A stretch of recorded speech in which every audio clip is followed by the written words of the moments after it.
Sonic Talk.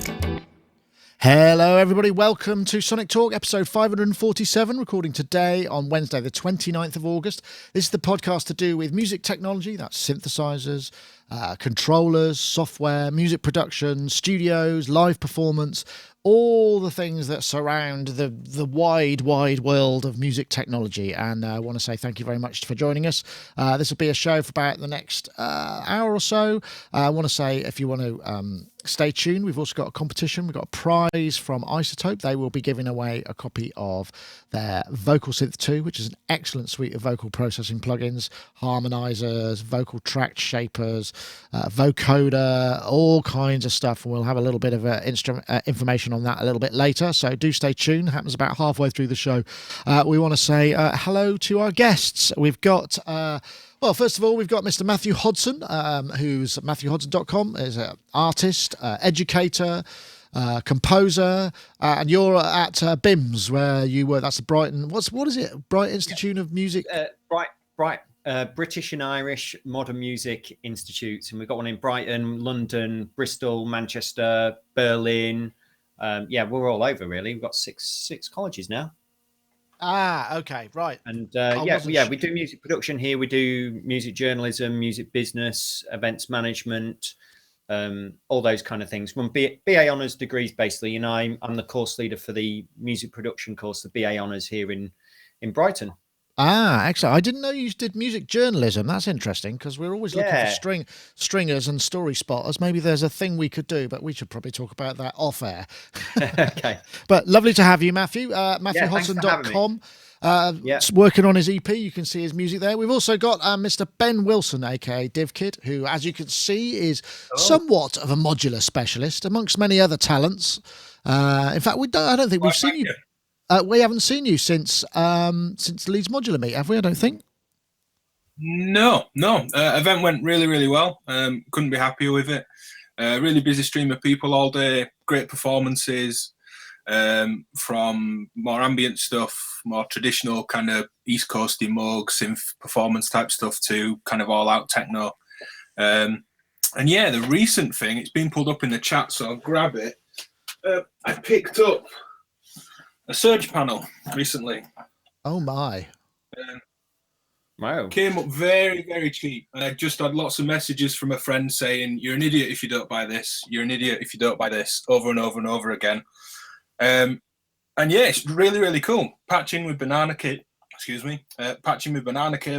It's a totally different experience. It's really good. And just trying to really rinse these kind of classic dual slope generators that can be LFOs, oscillators, filters, whole range of things. So I've kind of gone back to school with a Surge system. Very nice. And it's only a panel, but it's this powerful thing. Are you making up a load of patch cables? Converting between. I was really lazy and ordered some. I was just at Tom down in Bristol at Bug Brand does. Because the thing with Surge, because of the banana sockets, they don't carry ground. They're not grounded like jacks are, mini jacks or 1/4-inch jacks. So there's often a ground output on the power supply if you're going to mix across systems, if you're having noise issues and any kind of grounding and stuff like that. So I've just bought some. I just thought, you know what? It's not worth me burning myself and messing around with a soldering iron all afternoon. I'll just order some.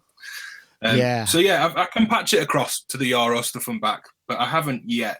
I'm trying to just keep it contained while I learn the thing. Yeah, no, good plan. Well, nice. I'm glad to see. Those of you perhaps watching the intro, the sort of pre-stream, I've got the Medusa here. I've got a camera on it. This is just a patch I made. So this is the Dreadbox / Polyen Medusa.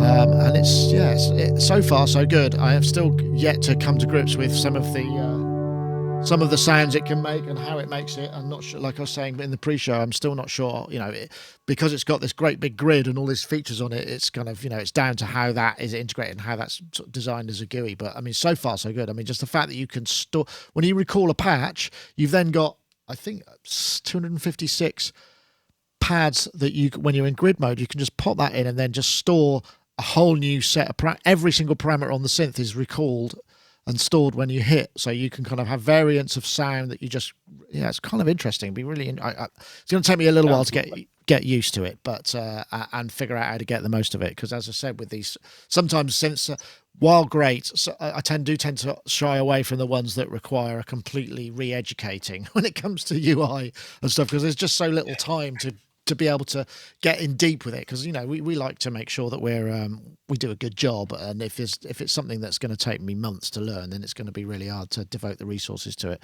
There's nothing more sinister than that going on, but people always assume that all I do is fiddle around with synths all day, which is not often the case, to be honest, with so many other things that require attention in this complex world. But anyway, speaking of complexity, here's something that's actually quite simple. I found this one on Peter Kern's CDM Music, and this is so this is a little let's see how it sounds. This is the ArduTouch, which is basically a synth DIY kit for $30, and you just download your own code into it via these little sketches. It's got a couple of buttons and a couple of knobs, and you can have long press, double press, and all sorts of functions on it. And they actually sound, I mean, bearing in mind this is being all generated sort of pretty much digitally, it's quite impressive. There was another one I had here as well, which is an ARP, which sounded quite nice. So you just load these kind of sketches into them, and they're all different kinds of synths and synthesis techniques. And they're really for learning. I mean, that's the idea. That's what they've been built for. But they actually sound quite lovely in many cases. This is the ARP, and this is a very musical arpeggiator. I mean, obviously the audio quality is not that great, but $30, kind of hard to argue with that. I mean, I guess, Matt, it could do with a MIDI input or a CV input, right, to bring it into the outside world. But I was going to say, stick some MIDI or CV on it, and I'm totally sold. I mean, what, for $30, an Arduino? I've got an Arduino. It's sat in my drawer. It's not doing much. I haven't really found a great use for it yet. And for this, I mean, just downloading code and changing it into a different synth completely, absolutely great. I was listening to these demos with headphones on, and actually I was really impressed by the sonic quality of the different synths you can put onto here. I wanted to do a bit of digging and work out if the sounds are actually, if they're coded in something like pure data or something like that. That's a good question. I'm guessing. Let me see. This is the article that's on CDM Link, and he's included all the videos. There's a whole bunch of different videos. Let's have a look. Cornfield Electronics. That's looks like where it is. So you buy the kit there. I think they're in stock again. Yeah. What does it do? I should have probably looked into that. I mean, I imagine it probably is something like pure data, but it's not totally clear, to be fair. No, I mean that adds another layer of absolutely coolness, because you can take a patch then, and for those of you who know pure data or want to get into it, you can then start. I mean, this is how I learned pure data, and things like Reactor and Max MSP was kind of reverse engineering, getting a patch and then trying to go in and understand how it works.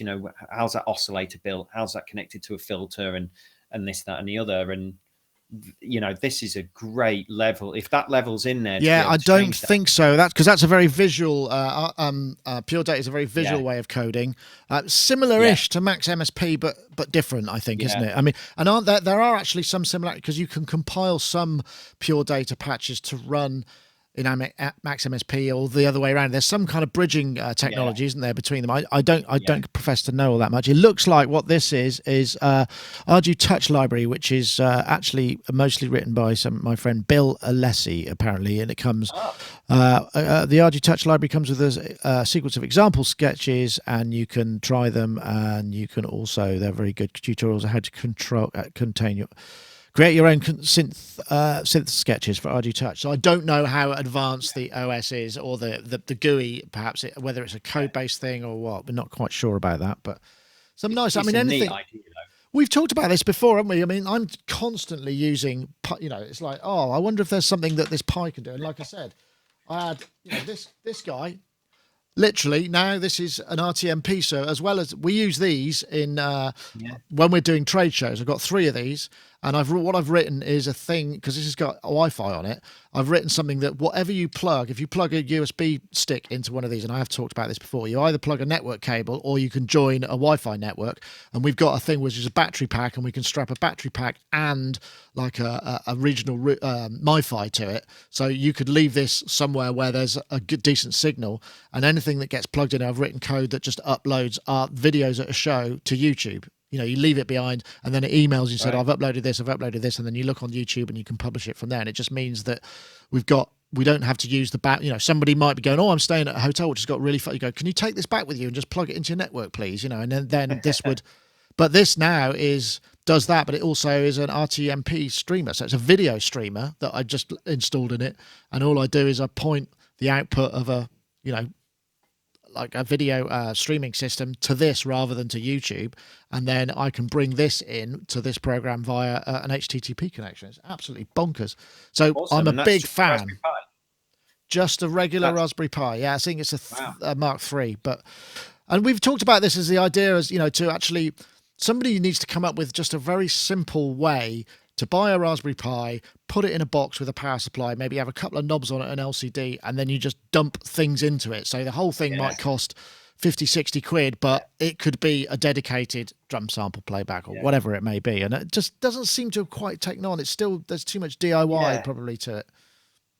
I know, absolutely. The only thing that comes to mind that's similar to that is the Critter and Guitari Organelle, if that's how it's pronounced. Which is essentially, it can be whatever you want, but that does run on pure data patches. So you just dump pure data patches into it, and it goes from a sequencer to a drum machine to a synthesizer. And I think it's got an audio input as well. So I think you can run effects, you can run things through it and use it for effects. It's quite pricey though, isn't it? It's a few $100. It really is. And what you're talking about there is essentially having this kind of chassis that you just dump this thing into, and then something that's got to be relatively cheap, affordable, hasn't it? And then just dump that Raspberry Pi into it. You could imagine maybe somebody creating what was that monster Korg kind of mainframe system that gradually made its way. That was kind of the mother load. I forget what it's called now, but it was that would run all these types of synthesis on it, and you could I've forgotten what the name of it. It's not the. You want about no, I'm talking about the big bit of hardware that was like, maybe 10 years ago. I can't remember what it's called. The chat room will know. I mean, the idea of you could just buy like a box with a keyboard on it, and you could just slot as many Raspberry Pis as you want in, and each one could run a completely separate synthesis engine and address a load of outputs. I know, Ben, am I fantasizing? I mean, it's probably one of those things that, it's not worth the hassle. I mean, knowing people that build bits of desktop gear or pedals or modules like this, that's very cheap. And I mean, to me, it seems ridiculous, but they'll say, if I put a MIDI connector on, that's another $2 component. And I'm like, yeah, it's $2. Chuck it on. I want a MIDI thing. They talk and think in different terms, I think, some of these designers. They're in a totally different mindset than I am. You say, it'd be great if I had USB a 1/4 inch out and MIDI in and MIDI through. Oh, well, that's another $6 of components. Yeah, charge me another $6 for it. But it doesn't, it never quite works out that way. Well, it's usually a quarter, isn't it, of the final price, or greater. So you times it by 4 or 6. Yeah. And it seems there isn't really anything in that in-between area. I also, like Matthew, I put some headphones on, and there's some really great sounds from this. And working in schools at the secondary school, there's kids around 13, 14 doing little Raspberry Pi workshops on lunch times, and they're massively oversubscribed. The kind of technology department in the school can't keep up. So I think there's a big interest for it. To bring it into the kind of our world and music making world, it does need those connections or some sort of chassis to hold one or several of these.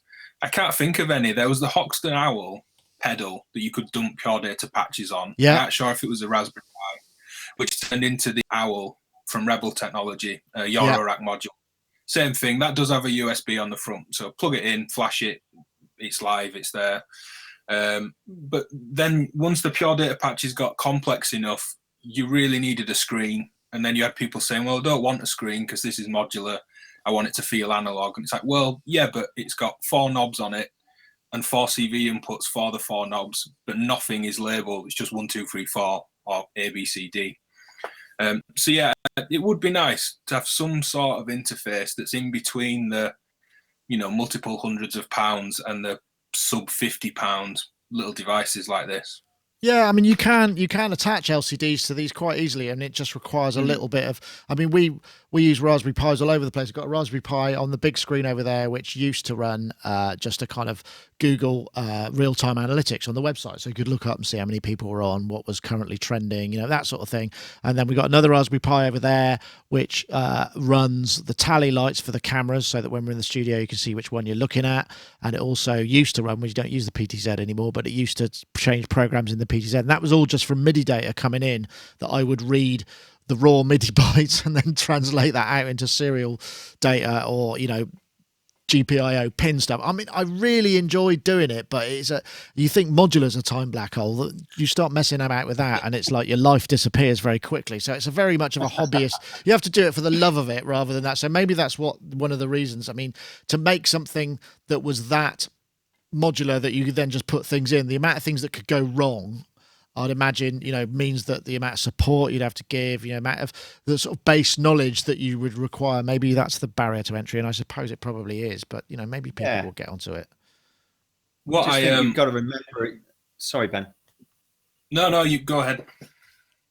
I was just going to say, you just got to remember about the sort of journey, some things can take time to put together. Modular, for example, Eurorack, there's a fair amount of time that goes on behind the scenes just trying stuff out and accidentally blowing up modules and getting frustrated and what have you. You got to think about it though as a journey and what you're learning along that way and the things that you're picking up. Like I mentioned, how I learned Max MSP and Pure Data was just literally sitting down and spending a few months with it, and the end result might not have been what I was after, and I might not have got the output that I wanted. But what I did learn, I learned tons on that journey. So you got to remember those things about how you invest in your time in new technology as you're getting hold of it. That's one thing I'd say. Yeah, that's true. I remember all those countless hours I spent investing on how to integrate a Palm Pilot into my workflow. Those hours were not maybe very well spent. But if you are interested in this, you can get it from Cornfield Electronics. I don't know if there are other distributors there. Cornfieldelectronics.com. It's a kit. You need, just not a soldering iron and whatnot. It's pretty straightforward, I believe. It's $30, so it's not exactly kind of going to break the bank, even if you break it. Or you might buy one and go, that's good. Maybe I actually want to run both of those synths. And again, there's probably something you can plug into it that would give you a MIDI interface or some other interface. That's the start of the journey. But anyway, it's kind of fun, I thought. That's also part of the deal, right? I mean, if you're looking for things to fill your time up with, I mean, let's face it, we're perfectly prepared to noodle on synths and never release any music. So what's the difference between that and just kind of, working on something like this? Nothing really, I would say. One quick thing I was going to say on that, it'd be great to see a kind of a $30 orchestra where several people sit and play these. I remember the laptop orchestra at the University of Huddersfield that I wasn't part of but saw performances of while I was at the uni. They all just sat down and members of the audience started putting laptops on their laps. And the first thing was, why has everyone got a screen in front of them? It was all of a sudden, the audience lit up. And just through laptop speakers, all played several bits of sound. Some of it found sound, some of it musical, some of it quite dissonant. And, 5-10 minute piece emerged amongst the audience. And as the room was silent, it was loud enough just on, MacBook laptop speakers. Be quite cool to see, thinking of a school or something, like I said, where there's these kind of workshops running and they're massively oversubscribed, to do that kind of thing, the $30 orchestra or, find some I think we might have done a piece on the laptop orchestra, way back in the early years of pre-video Sonic Talk. I suspect it might have been there actually, but there is a big one over in the States, isn't there? That maybe that quite was a bit funding, but the concept's being kind of pushed out to other academic institutions as well. They always seem to be academic. I don't know any kind of, hey, let's start a band, and everyone takes a laptop instead of a guitar that goes on around the country. The cynic in me, but given the state of the UK educational system where everything costs money and the courses cost a fortune to run, I imagine it eats up a lot of course time, doesn't it? Do you know what I mean? So you're actually, well, we're doing stuff, you know, it's but it doesn't cost very much. I don't know, maybe that's a bit too cynical. So I think with the creative courses, it doesn't work quite that way.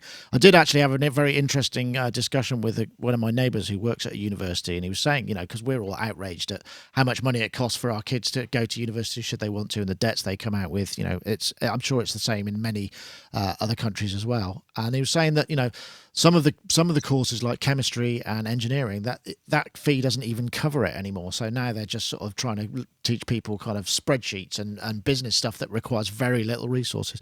But that's a totally irrelevant fact, but I just thought I'd throw it in there. Let's move on to this guy. So this is a new version of TouchAble Pro, which has been around for a long time. And it runs on iOS, also runs on Windows, and it's a really fancy kind of control interface for Ableton Live, now compatible with Ableton Live 10. It's going to be about $30. I don't think it's quite there yet, but it will be around soon. And it is actually totally customizable. And this is another interesting thing, because it's like a meta layer for controlling a program you already know. You go, well, I actually want it to do this, and you can create your own layouts and your own kind of displays and the way that it all works, and it gives really tight integration with Ableton Live via the API, and it just seems like a really smart idea. And remember when it first came out, people swore by it. I think Richie Hawtin might have been involved in the original. One of those sort of big Ableton DJs anyway was involved in the development of this right way back when it started out. And you can create your own containers and scale, and you got wave. You know, it's kind of like super duper push, but totally configurable. And I guess you can connect it to your own MIDI controllers. But it also works on Windows 10, so you've got multiple touchscreen as well. So it just, I mean, you know, as we know, massive ecosystem surrounding Ableton, and this just seems like another great way of utilizing that software, but also configuring it to the way that you want, rather than just the way that Ableton use it. And I don't know if any of you use that. I know, Matt, you're an Ableton Live user, and TouchAble's been around for a long time. Have you ever kind of dug in deep with that? Yeah. I jumped on the TouchAble bandwagon pretty much when it first came out. There was a couple of other similar programs that came out at the same time that perhaps weren't as deep, didn't allow you to go in as deep, and didn't have as nice as GUI as TouchAble. And TouchAble's really come on over the years to where we are. Yeah, we're at TouchAble 3 now, I think. Yeah, and on the website. I mean, they're just such a pleasure to use, and it's you know, to run that on an iPad away from your system, you're just running it over Wi-Fi. And just be able to sit back, triggering loops wherever you are in your studio, or even when you're playing live, has been really cool. Sometimes I've got off the stage with the iPad and kind of walked around the audience in a live scenario and allowed them to start moving faders up and down and triggering loops accidentally and making a mess of the music, and then you kind of bring that back. It was a real way to kind of connect with the audience when you're playing electronic music, which can be largely, you know, separate because you're on stage hiding behind a bunch of kit. It was nice to jump in the audience and show them actually what you're doing and get that connection. That was really cool. This step up for me, the fact that you can, the big thing for me here is that you can basically build your own templates and design it and just get it customized is just ace. I'd love to see that in a DAW anyway. I'd love it if there was an option in Ableton or Logic where you could just click a button and then move around what you actually want on a screen and save that as a preset. That'd be great, because I think, you know, as great as these software programs are, these DAWs are, we've all got particular methodologies in how we write and compose. And I bet I use some screens more often than other screens, and someone else will use the MIDI editor in a different way that I do. And if you could set them up and just have them really quick, I think that would really lend itself to our own needs as individual music producers in the way that we want to write music, basically. So I'm just big on the fact that you can customize this. I think that's really great. It looks really sexy as well, doesn't it? I mean, yeah, graphically it looks really cool. Yeah, and just the fact that you people are kind of developing a GUI outside of the constraints of the code base, that just seems like genius to me. And Ben is Matt's right, isn't he? The idea of creating your own workflow. I mean, that's essentially what you're doing over there with reordering your modules and decide. Do you have days like that where you just kind of go, you know what, I'm going to move them all around a bit and repatch everything, or does that factor low in your time management?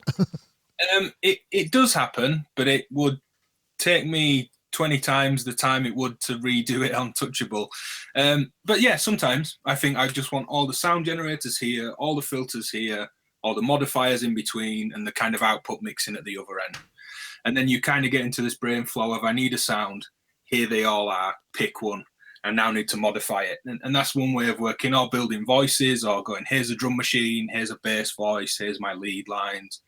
Yeah, it happens, but just thinking of this, TouchAble, like Matt, I jumped on TouchAble fairly early on the first version of the iPad, and used to use it out with Ableton and a really early white plastic MacBook, doing kind of DJ sets. And a similar thing, because you can have screens, I used to just put maybe 2 big faders that look more like the Ribbon app that we spoke about last time I was on, the really simple iPad controller, and just let the kind of audience member just move filters on maybe a hi-hat and some pads or something.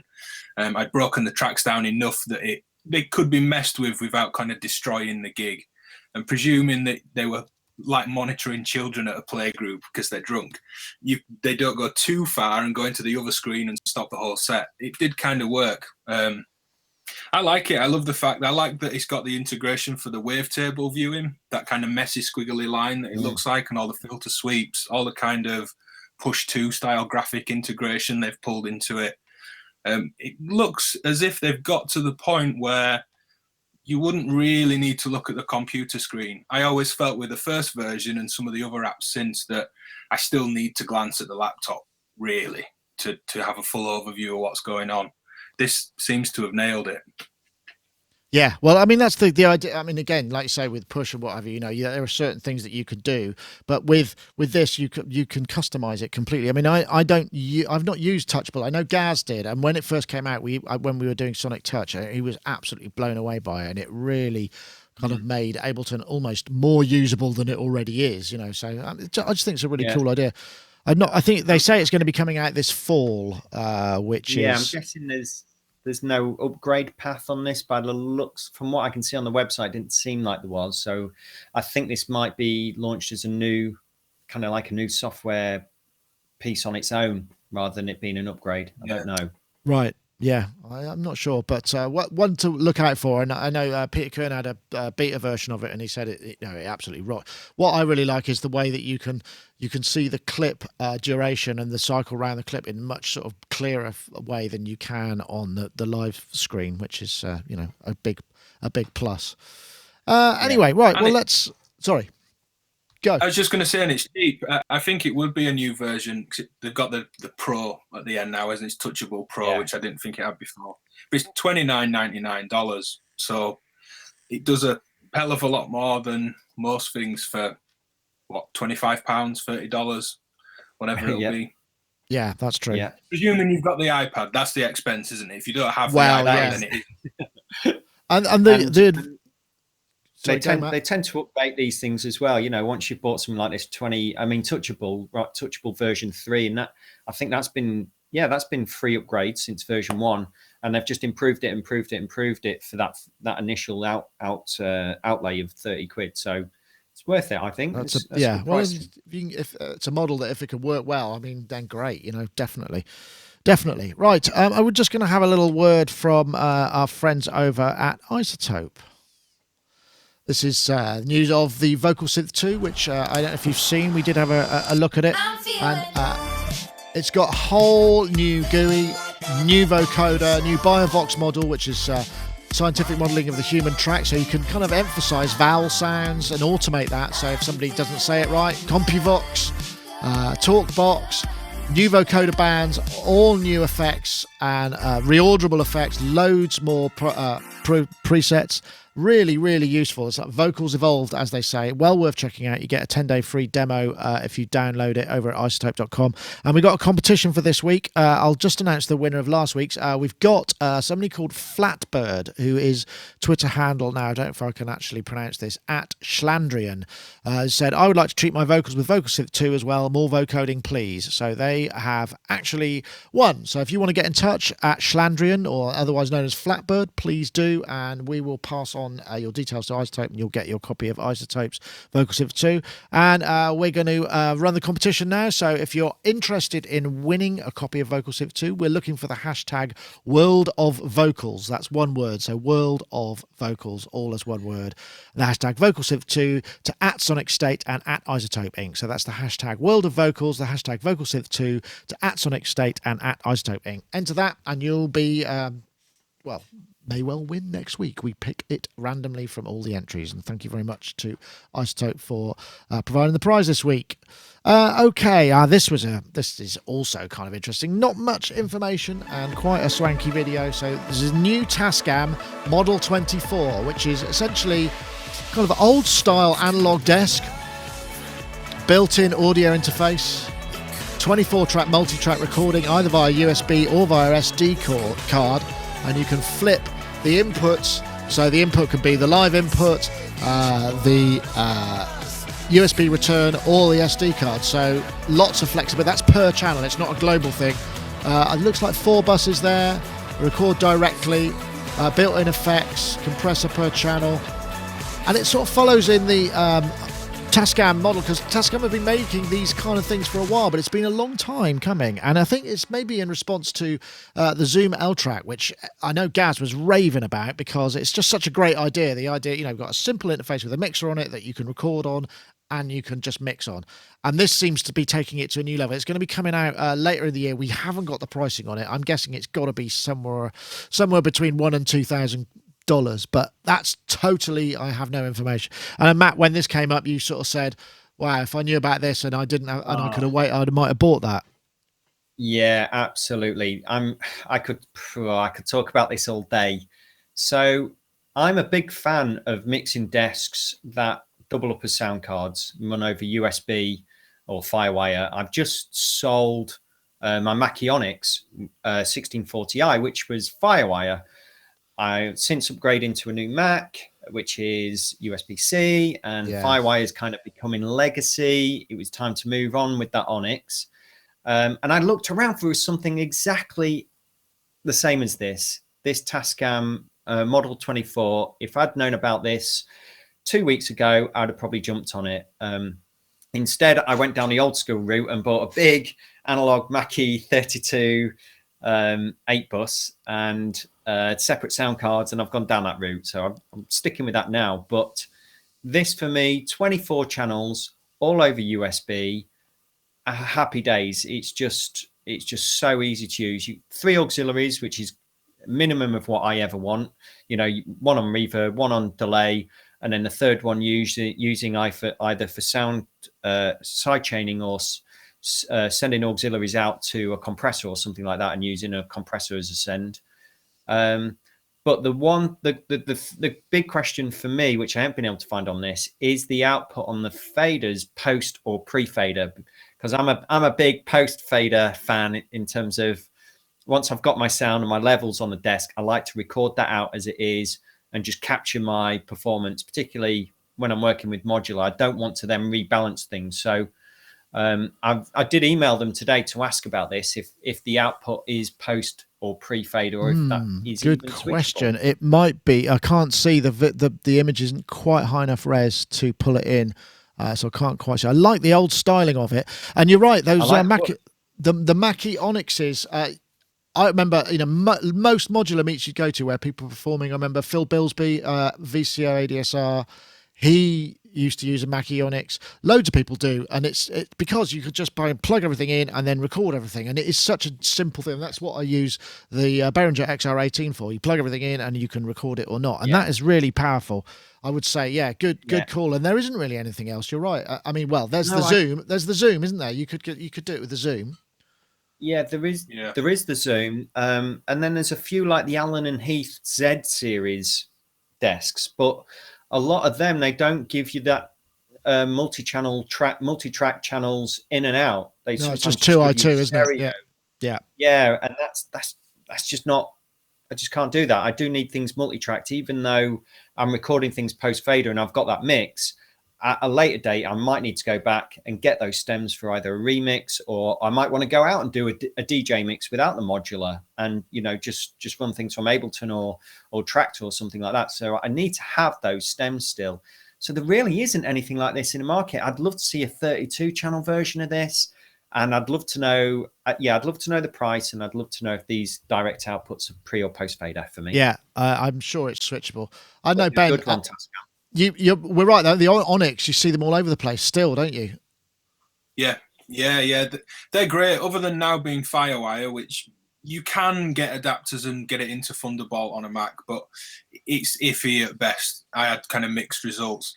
We still use one on an older machine in one of the schools I work at. It's solid. The preamps have been good. EQ's all right. Big enough desk to actually get your hands in and do a mix. You've got LED on the Onyx 16s. It's 1640 that Matthew just sold. You've got a little LED meter on each channel, so if something's feeding back, you can jump right to that channel. Great mixers. The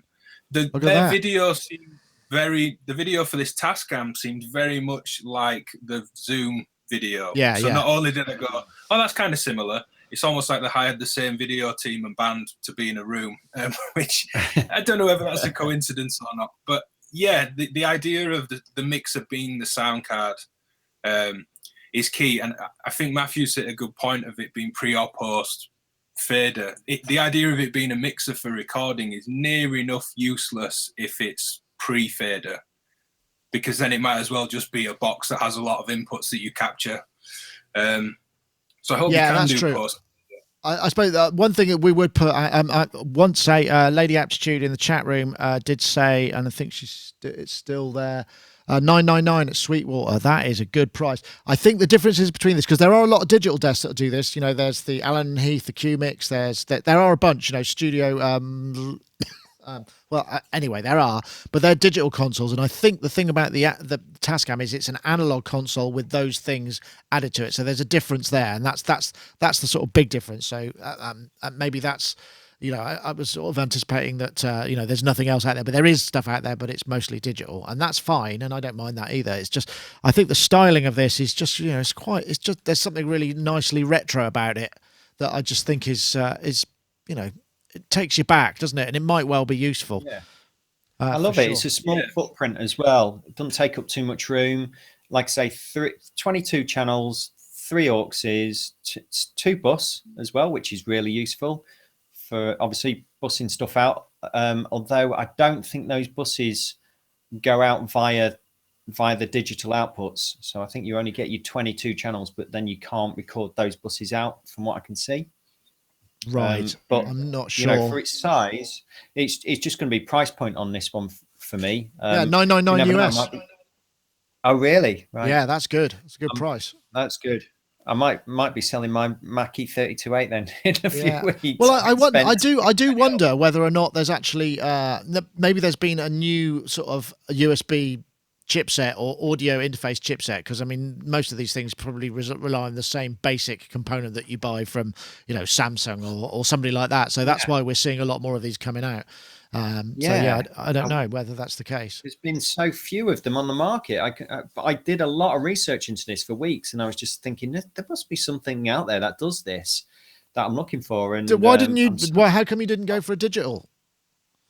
It was the post fader recording output. I used to have, for example, I jumped on the Soundcraft MTK 24 channels, USB, nice little desk, but it was all pre-fader outputs. And it's the post-fader thing's such a big one. Like Ben says, you might as well just have a unit that you're just capturing sound into, really. For me, a lot of what I'm doing on the desk, I just want to capture exactly what I'm hearing. Those levels, the panning, the EQ, basically. I see. Okay. Well, I mean, you can certainly on the Behringer stuff. I mean, I've been we've got the X32 here, and that'll just, all of that is totally configurable. In fact, what I'm considering now is putting an SD recording card in it. They're about 160 quid or something, and that'll just record all 32 I/O onto SD cards as a recorder. And you just bang it. You can either record 8, or you can record 16, or you can record 32. And then, but if to do that, we'd have to get rid of the ADAT card, and the ADAT card is what runs the remote stage box, which is over there. So I'd have to buy an SD8 stage box, which is, so it's about 600 quid to do that, rather than, but it would be, it would be nice. That Behringer X desk looks really good. The one thing though that was really important to me is I need to be able to reach over and maybe on couple of channels change auxiliary sends, reverbs and delays, say on channel 1 and channel 7 at the same time, right? At the same time, whereas on the Behringer, I think you'll have to do a bit of menu diving. No, you don't. You can. I can tell you what you do. You press sends on fader, and then the bus that you want to send it to. So you just can basically, there's a block of 16, and then you can just push them up as faders. So it's not quite the same. It's not as reaching as a 1-for-1 thing, but it's viable. Or you could route. You've got the kind of the 4 knobs that are assignable that you could assign to specific channels on the fly effectively and do it that way. So I mean, there's always a way, but it's just whether that's immediate enough for you, I suppose. I wish it was. Sorry, I was just going to say, I wish, Matt, again, heavily in agreement with what Matthew said on this one, but just earlier when we got onto this, he said, I wish it was 32 channels. I felt the same. I really like using analog desks as feedback loops. So there's maybe the send going out to a delay that might have its own feedback knob, but then I bring it into a channel rather than a return, and then I can EQ the delay coming back and send it back on itself again.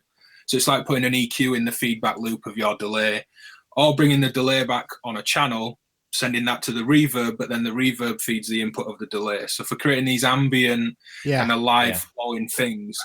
And once you start doing that, you pull a couple of feedback loops in, that's 4 channels gone or more. And then you're down to pretty much working on what feels like a 16-track desk again, because you've been a bit heavy-handed with the effects and how you've routed it.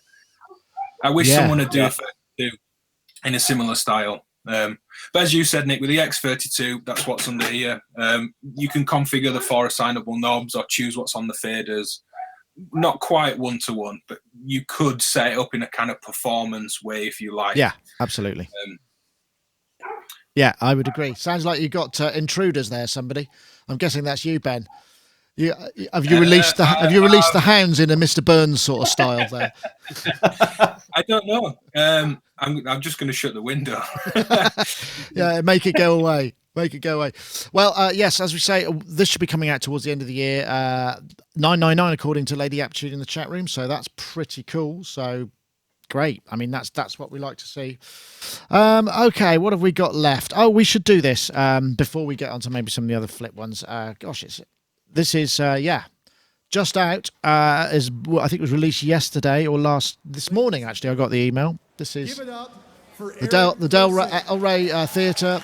There was a Spectrasonics special event. This is a 45-minute show. I'm not going to run this, but this is Eric himself introducing all the new features of 2.5, which is now available. Right here. It's kind of fun. There's a lot of fun over there, and we'll get into that later. There's so much that we want to show, and so much cool stuff that's happening. But first of all, I want to thank you guys for coming. There's a lot of, I won't play the whole thing. I know that's what I'm famous for saying, but we did also shoot a thing at Superbooth, if you check our YouTube channel, of just the hardware synth integration, which is one of the big new features with Omnisphere 2.5. For those of you who perhaps don't know what that is, essentially they've mapped, I think it's up to about 30 now, hardware synths, from boutiques right up to the Prophet X, where a hardware profile communicates via MIDI, so effectively you get one-for-one control. So they've created the sort of internal structure, and in some cases added the waves and the wavetables from those particular synths.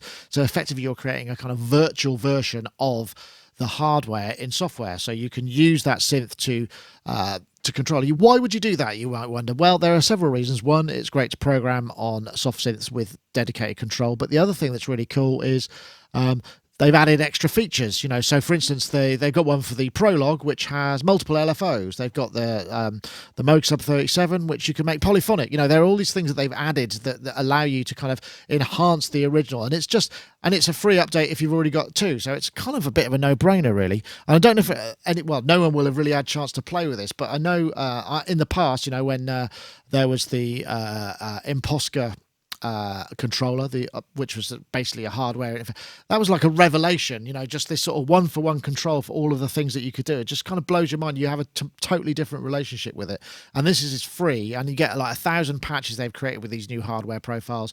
There's a new GUI, there's a whole bunch of other stuff, and like I say, it's a free thing. I mean, I'm not an Omnisphere user. It's been too much, but maybe, with the hardware profiles, I've got a couple of those synths, not that many.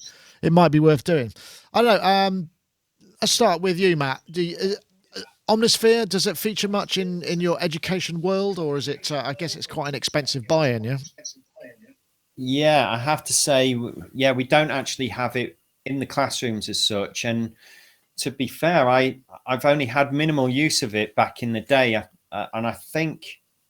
Yeah, we had a copy in a joint studio, but I remember it being a really big installation, and it came on so many discs.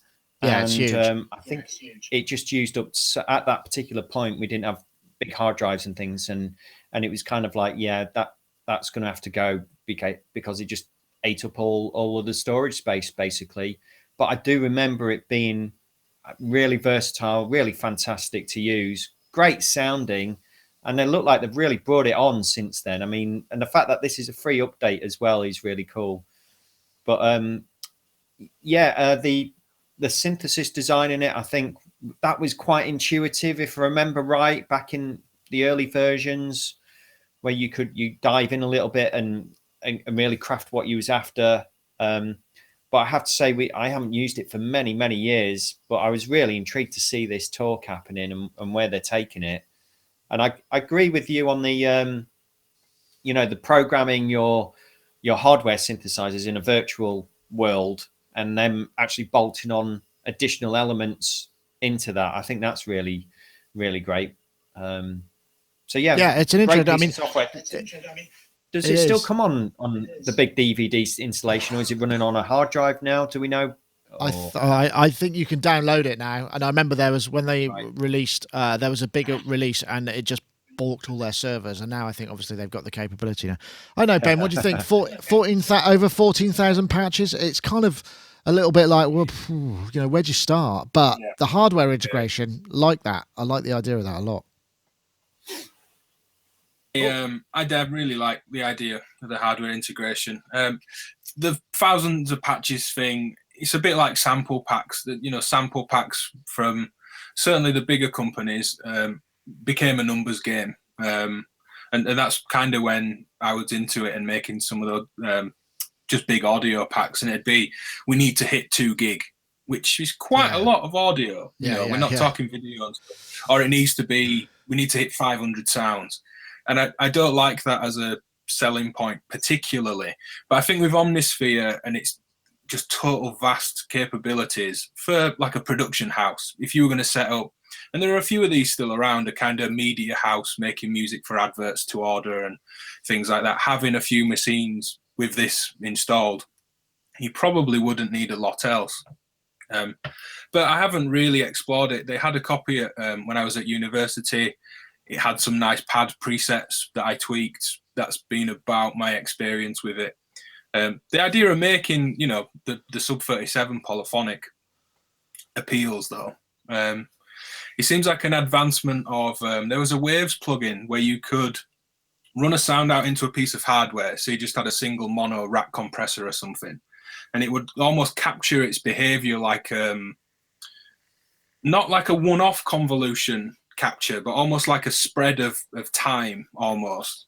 And then you would save it, and that plugin would just exist and respond in the same way on that channel. And then you could reroute other things through the hardware and change the settings, almost like a live convolution capture kind of thing. I don't know if it's some advancement on that technology or quite No, how it no, I don't works. think so. I think from what I understand, what they've done is, like in the case of the OB6, for instance, they've sampled the waveforms and created the wavetable so that you go through, because they're continually variable shapes.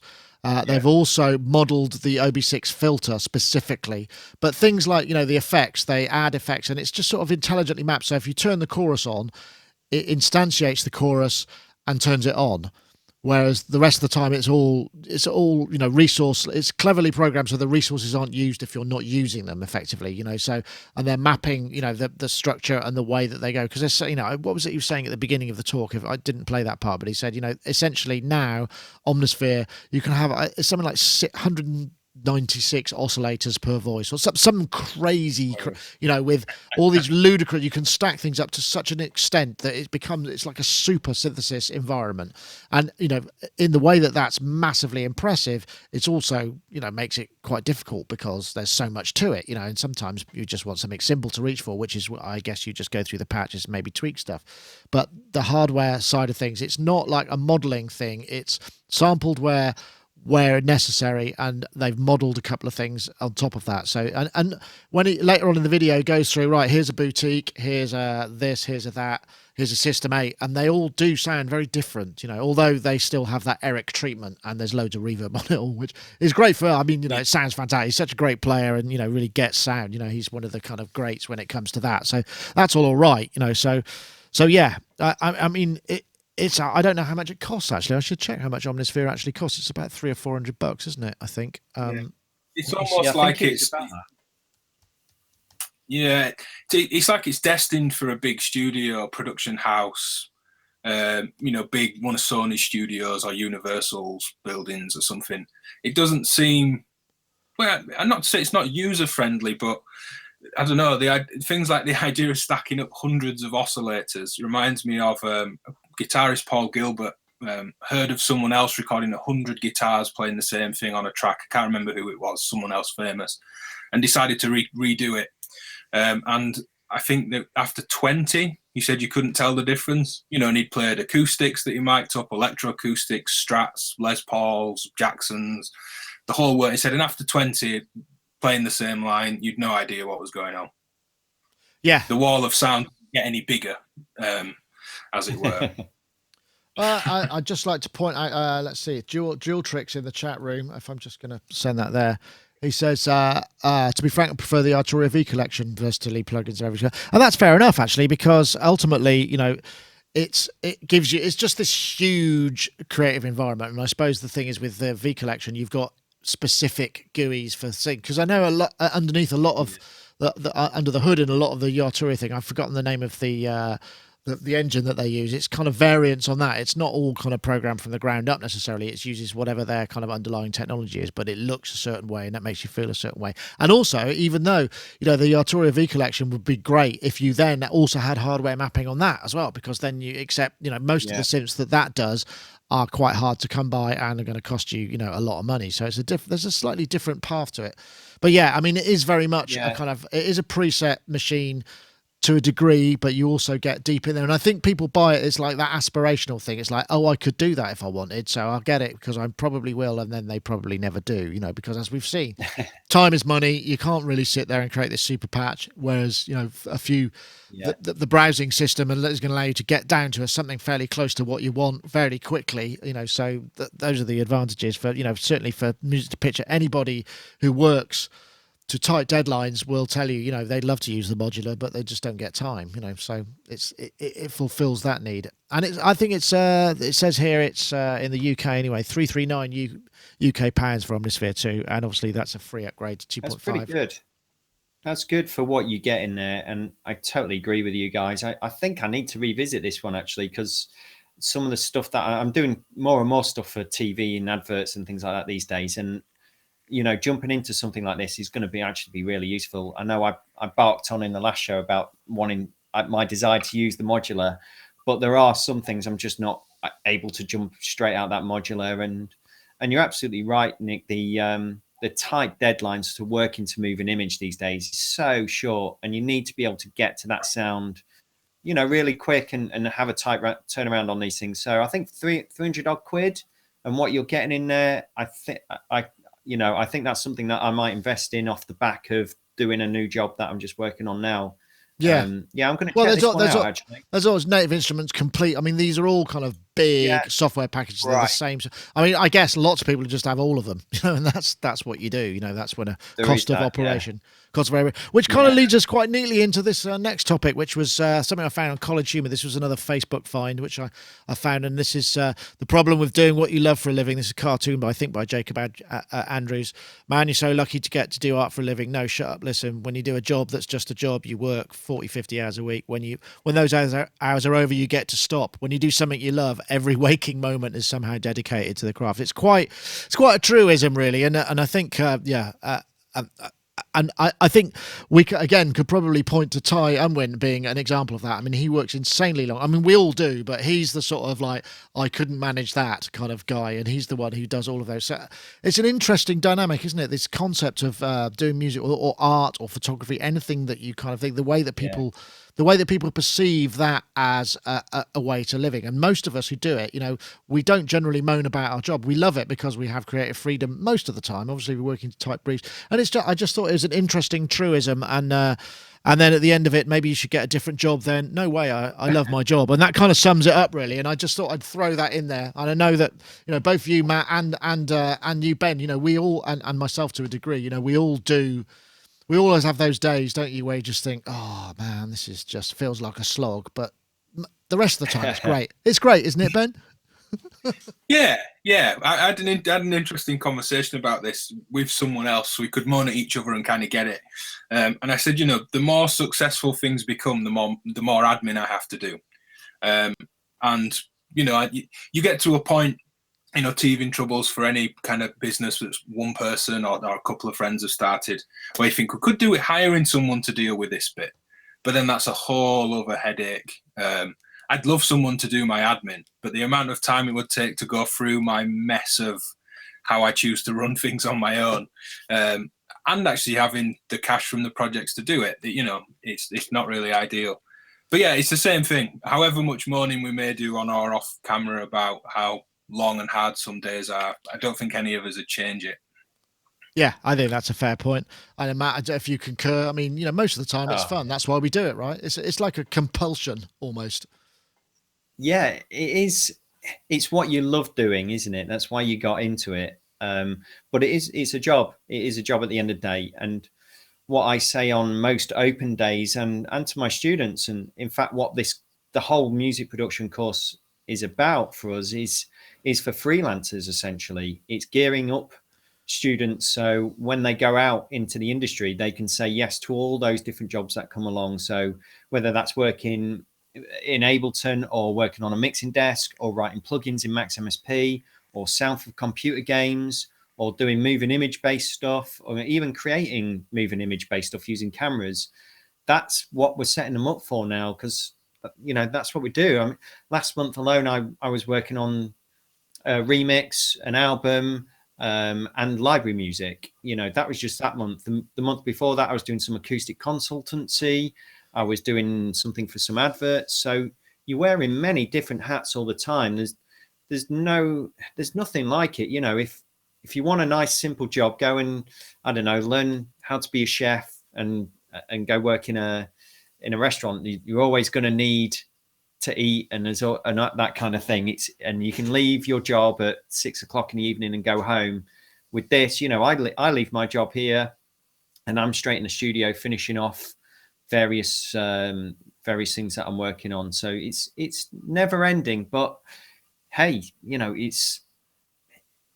it is stressful, but it's great at the same time. It's exactly what that is an interesting point about. I suppose the trick is almost not to specialize too much. If you become the person that only does that, like you are the acoustic guitar specialist recorder. You might find after a couple of years of only doing that, you might get a bit sick of it. It's the variety. It's the variety and the way that you can deviate from. And go, I'll do this. I'll do that. And if you're lucky enough to be skilled at a number of different things or have the right take on how to do those things in a way that people want to to have a part of, then that's the ideal scenario. And that's probably the hardest thing. I mean, you don't want to be the guy who or the girl who just, it's like the fade engineer, it's that sort of, you wouldn't want to be that person, for more than like a week, maybe, Yeah, I guess. Well, my initial desire was to work in a recording studio and work with some great bands, and I did that. And I was living in London, sleeping under mixing desks, not seeing my friends, eating poorly, never seen the sunshine. And I thought, well, I can't continue like this much longer, and I want to dip in and out of this, and I need to expand more what I'm doing in the industry and learn some new skills and what have you. So I kind of left that behind and started to branch out and got more into electronic music. And well, actually, I'd already had that with me, and then right into moving image that came along. I got into that world and composing more, and it just went from there, really. And then I realized actually music production industry is so vast, and with modern day outlets like what Ben's doing with his YouTube channels and all that kind of thing, that's a very contemporary way to look at the music production industry and to approach it as well. And I wish I knew more about that, but I can imagine behind the scenes for Ben, it's busy time for him, and he's the admin, like he says, as well, that goes into all that kind of thing. So it takes a lot of time and effort, and you've got to these days you've really got to have that push as well. If you've got the skills, that's one thing, but I think the other thing is to make sure you're getting up in the morning and cracking on and spending your time in that day as efficiently as you can to move forward in what you want to do. Because, sat around watching daytime TV for 5 hours and then maybe doing something in the evening, it's not going to cut it. Not in this sort of industry right now. That's very true. Very true.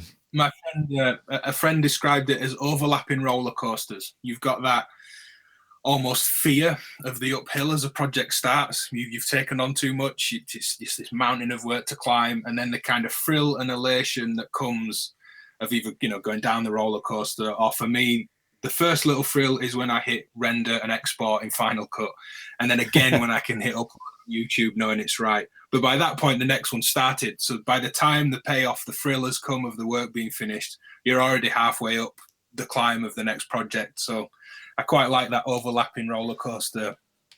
And I suppose the other thing is, if you do video stuff, you do get, in the old days when, you'd release music and you could watch it climb a chart of whatever description it may be, that's where you got the kind of, and you get that when you release a video. So you can you then compulsively check all the comments to make sure that, nobody says, why didn't you do this? And then you can answer, or see how the views are going. Oh, that went well. That's a buzz in itself. So certainly from not necessarily a music side of things, but it's creating content for a wider generation, that's out of the constraints of, working for a TV channel or whatever, where things are much more compartmentalized and formalized. That works really well. Here's a guy who does what he wants and has been for 27 years. This is a guy called Linsey Pollak. I think he is Australian, and he makes wind instruments. This is a contrabass clarinet made from a hose pipe.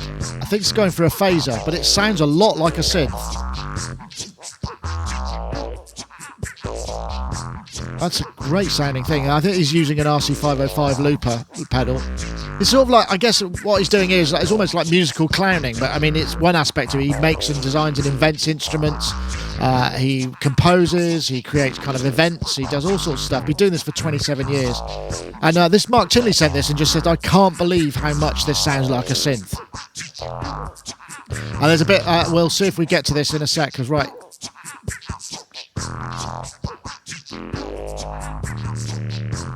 That's a lot of bottom end on that. So he's got a contact mic on there, and I think what he's going to do, then we'll see he flips over.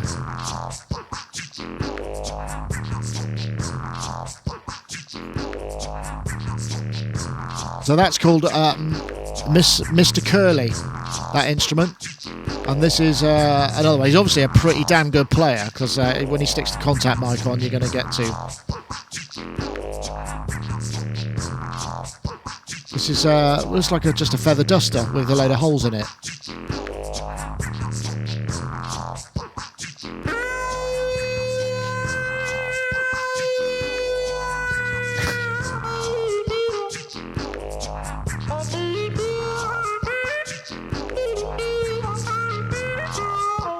So anyway, this was at some sort of agricultural show. So this is what he does, and so he's kind of living the dream in his own peculiar way. I just thought it was cool. But what was interesting about this is how synthy some of those things. I think there might have been a phaser on a lot of that, so it kind of adds a little extra synthetic quality. But I mean, clarinets and bass clarinets, they've a clarinet. What are clarinets? Are they triangle waves or are they square waves? I forget which way around it is because they're the patch book, isn't there? Where you go, make it sound like a clarinet, and I can't remember if it's a square. Is it a square? Oh, the minimal patch book. Yeah, is it a square wave? I can't remember. Sounds a bit like it, doesn't it? It's not. Well, I think triangles and squares are both odd harmonics, just more of them with more energy in a square. We're similar if we think triangle or square. Sorry. This guy's great. I looked on his channel, and it was about 10 years ago. I think he made one of those carrot clarinets, a bit like the. There was a Chinese guy, if I remember. Oh right, yeah, that's right. Flutes, out stuff. His channel's great. There's loads of interesting stuff on there. The condom bagpipe, the rubber glove bagpipe, Mr. Curly, the contrabass clarinet. There's a ton of interesting and odd, quirky stuff on there. Running, with loopers, making up layers and pieces like this performance. Here we go. This is it. The Art of Food. There we go. So that's him playing carrots, and so he just makes. I think he makes them. Plays a potato. Okay, Ivan playing a potato. So he's drilling it up. Let's see what happens.